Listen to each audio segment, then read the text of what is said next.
Have you ever been in a relationship with a narcissist and decided that the no-contact rule was the best way to end it?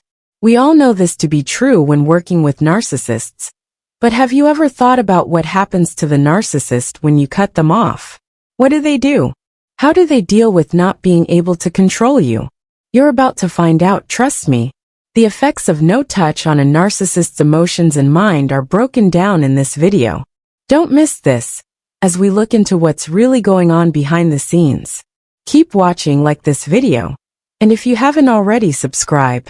Let's look into the interesting and sometimes painful aspects of not talking to a narcissist. We'll start right away now that you're comfortable. People with a big ego or a tendency to be selfish are not the only ones we mean when we talk about narcissists. People in this group live in a self-centered world where their need for approval, power, and validation is the center of everything. People in this group often do harmful things that wear down those around them, especially in close relationships. What do you do when you have to finally say no contact? There are a lot of things you can do to get out of the mental prison that a narcissist holds you in. Here are some of the most important ones. Not only do you need to cut them off, but you also need to take back your power, protect your mental and emotional health, and set clear limits. However, here's the catch. While no touch may make you feel better, the narcissist? Not really. The first shock and confession. When a narcissist finds out that you haven't talked to them in a while, they are likely to feel shocked and confused. This response comes from the narcissist's strong need to be in charge of all parts of their interactions.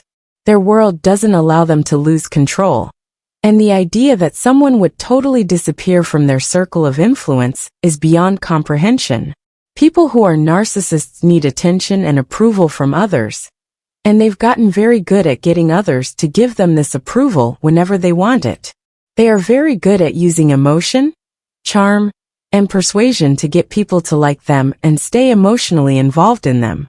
But if you decide to go no contact, which means cutting off all forms of communication, including texts, calls, social media exchanges, and face-to-face meetings, they are left in the dark and can't get the validation they need so badly. Sometimes, being forgotten is the worst thing that can happen to a narcissist. It directly tests their weak sense of self-worth and who they are.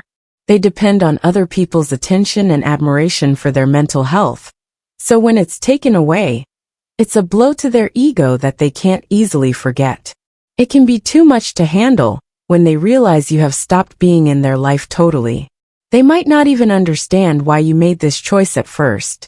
They might be trying to figure out what's going on by mentally going over their steps, thinking about the last time they talked to you, and trying to think of a reasonable reason for what you did. This is when the narcissist's mental immaturity really stands out. They might try to make sense of your choice by telling themselves that you were having a bad day, or that something outside of you made you act this way. In truth, though, they're having a hard time with the fact that they no longer have control over things and can't handle the vulnerability that comes with it. Because their sense of self-worth depends on approval from other people. This time of confusion can send their emotions into a spiral. Although they are trying to figure out what happened and how to get back in charge, they may feel lost and helpless. Attempts to hoover. As soon as the shock wears off, the narcissist will probably move on to their next plan, which is to hoover. To try to get you back into the relationship, they are hovering, which means they are pulling you in like a vacuum cleaner. These attempts to control you can look like a lot of different things, based on the narcissist and what they think will work best to get you back in their grip. They could text you, call you, or go after you on social media. If they're really determined, they might even try to meet you in person. The final goal of hoovering is to get back in charge of you and start taking your emotions from you again.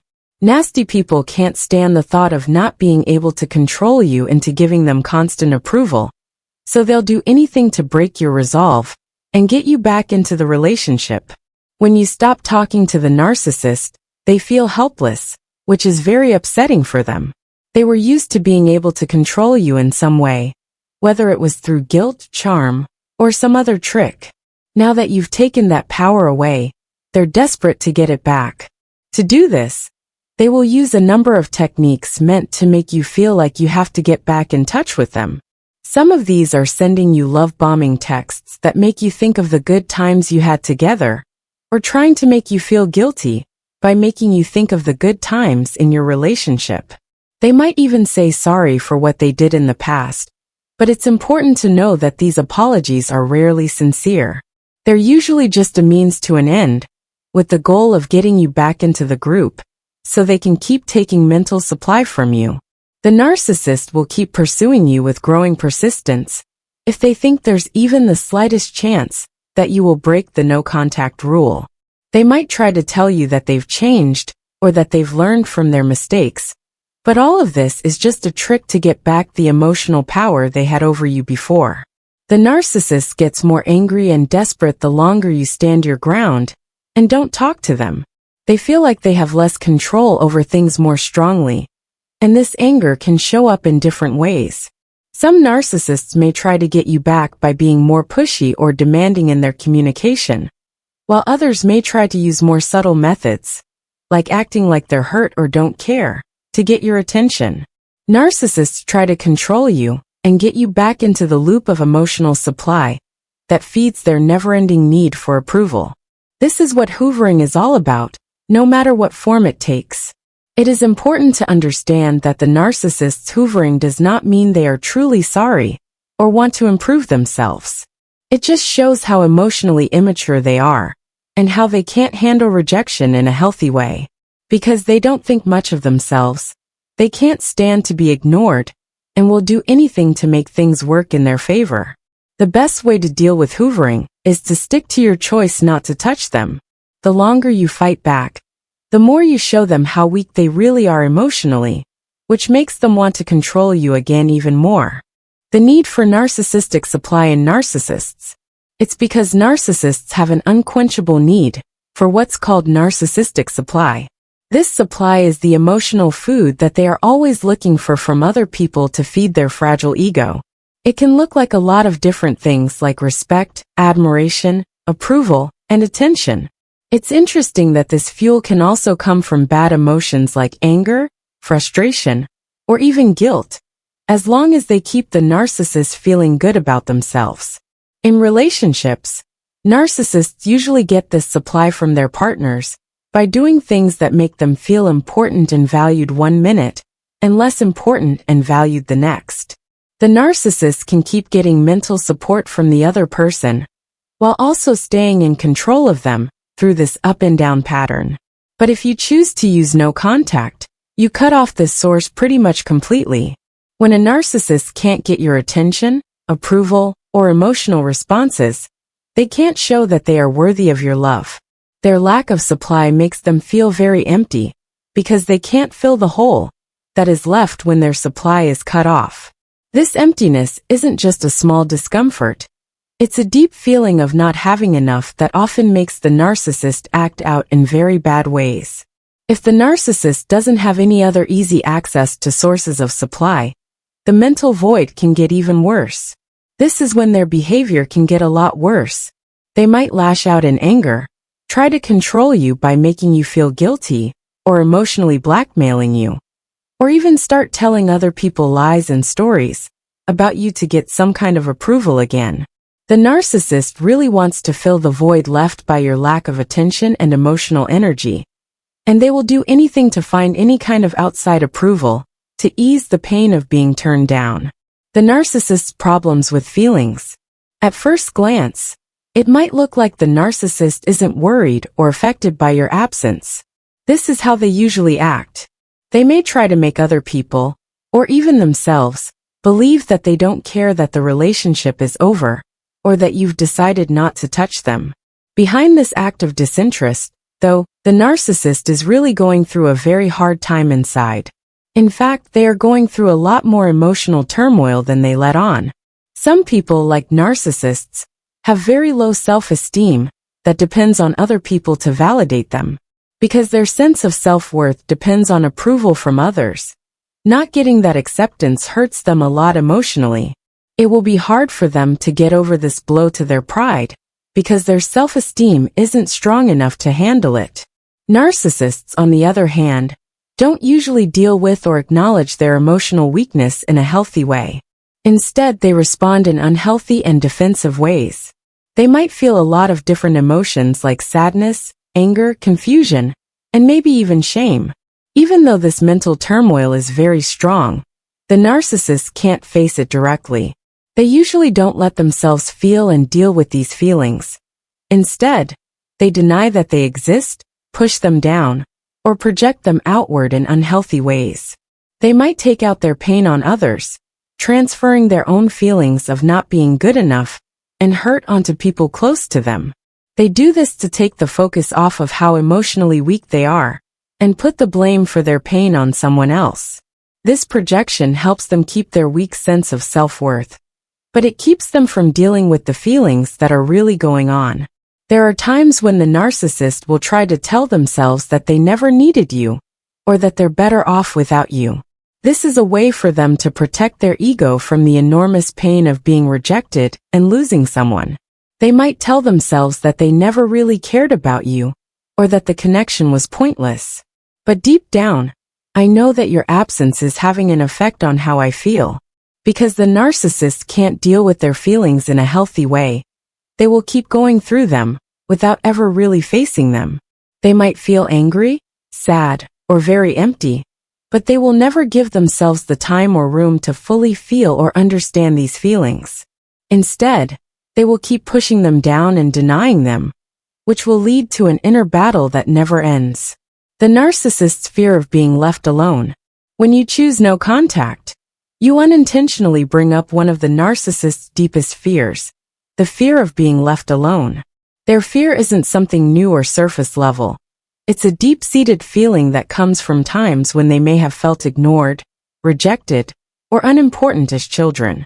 This makes the narcissist feel like their needs are not being met, because they may have been emotionally neglected or cared for inconsistently as a child. These hurts from childhood have scars that will never go away, and narcissists still have a deep fear of being left behind as adults. People with this disorder often have a skewed view of relationships, seeing others as things to be used for their own benefit instead of as unique people with their own wants, feelings, and freedom. As adults, narcissists build their identities on a sense of self-importance and depend on approval from others to keep them feeling good about themselves. Their skill to get other people to meet their emotional needs becomes an important part of their lives. When you choose to be absent from their lives, or go no contact, on the other hand, they are forced to face a hard truth. It forces them to face the chance that they are not as unbeatable, necessary as they thought. This is a scary thought for a narcissist, because it goes against their carefully built image of being unique and admired. The thought of being left alone breaks their sense of control and brings out their darkest fears. The narcissist may act in desperate and often harmful ways out of fear of being left alone. They might try to get you back by hoovering, which means using mental control to get you to return to the relationship. Some ways people can harass you are by texting you, calling you over and over, or even trying to get in touch with you through social media. In order to get back in charge of you and your feelings, they may act sweet and loving as if nothing happened. They want to feel safe and in charge again like they did when they were in your life, even if that means abusing you, controlling you, or not caring about your limits. Narcissists are so afraid of being left alone that they will do anything to make sure no one leaves them alone. The narcissist may also use emotional trickery, guilt trips, or even smear campaigns in addition to hoovering. Most of the time, these attempts are made to make you feel guilty for their pain, or to make other people dislike you. They will not think twice about attacking your character or telling lies about you if they think that will make you come back. These people are narcissists and want to get the narcissistic feed you once gave them. To do this, they may use a variety of manipulative techniques. As they try to fill the emotional void that your absence has caused, their behavior becomes more and more unpredictable. This is where their real emotional immaturity shows. They can't deal with or handle their own feelings of fear, vulnerability, and rejection. What does the narcissist do when you stop talking to them? In short, it's a time when their emotions are all over the place. The carefully built wall of invulnerability starts to fall apart as their pride is hurt and their power over you is lost. Narcissists often can't handle losing power because it makes them feel like they have no worth. Without your attention and approval, they feel very empty, and they may try to fill that void by being more deceptive or looking for approval from other people. But no matter how hard they try to get their supply back, their mental problems come from not being able to calm down or deal with their feelings in a healthy way.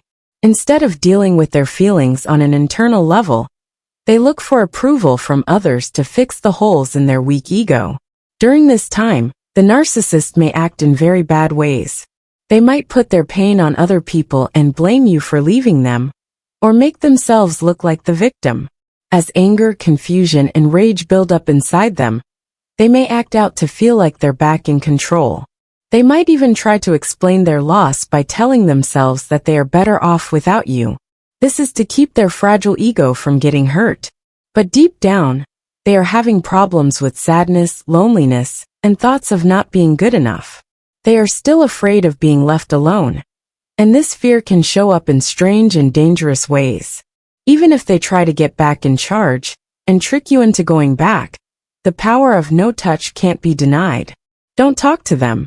This is one of the best ways to protect your mental health and get your peace back.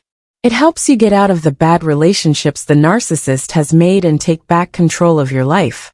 By making and sticking to clear limits, you not only protect yourself, but you also stop the narcissist from getting the narcissistic supply they need. They may have to face their deepest fears, which can have a huge impact on their mental state, but they will rarely admit the real reasons for their distress. I hope that our talk today has helped you understand what really happens to a narcissist when you stop talking to them.